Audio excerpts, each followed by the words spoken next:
car ils ne seront jamais 100% français. Ça, je peux vous l'assurer. Avril 778, Charlemagne réunit son armée près de Poitiers. Mais quel est l'objectif du futur empereur? Les Francs ont pour cible l'émirat de Cordoue qui couvre les 3/4 de la péninsule ibérique. Il est dirigé par l'émir omeyyade Abd-al-Rahmad Ier. Le carolingien regrettera toute sa vie de ne pas être aussi savant que l'omeyyade. Féru d'art, de science et de poésie, celui-ci est en effet capable d'écrire une ode sensible. N'ayant reçu que des rudiments de latin et de droit, Charlemagne sait lire mais pas écrire. Aussi tient-il à favoriser l'éducation des garçons du royaume franc en instaurant une plus grande éducation en 789. Lorsqu'au printemps 778, Charlemagne s'apprête à attaquer à l'Andalous, il reçoit du pape Adrien Ier un message d'encouragement, implorant Dieu que le peuple innommable des Agarènes se prosterne sous ses pieds.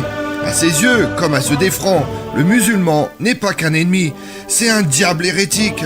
Vaincu, il n'a de choix qu'entre la conversion, l'exil ou la mort. Comme ce fut le cas pour les 4500 Saxons païens dont Charlemagne ordonne l'exécution en 782. Est-ce que vous aimeriez qu'il soit intégré en France? Le principe même de l'intégration, est-ce que vous êtes pour, est-ce que vous êtes contre? Je n'appellerais même pas cela l'intégration. Je n'aimerais pas du tout qu'il soit l'objet d'une tentative, car ils ne seront jamais intégrés. Vous croyez qu'eux ne le veulent pas, non, ou que c'est les Français qui le refusent?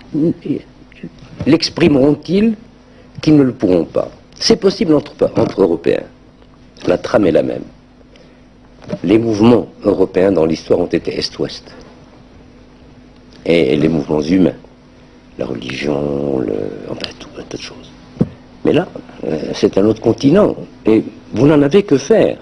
Ce sera de mauvais Français. Ce seront de mauvais Français. Enfin, vous nous découragez de chercher à intégrer.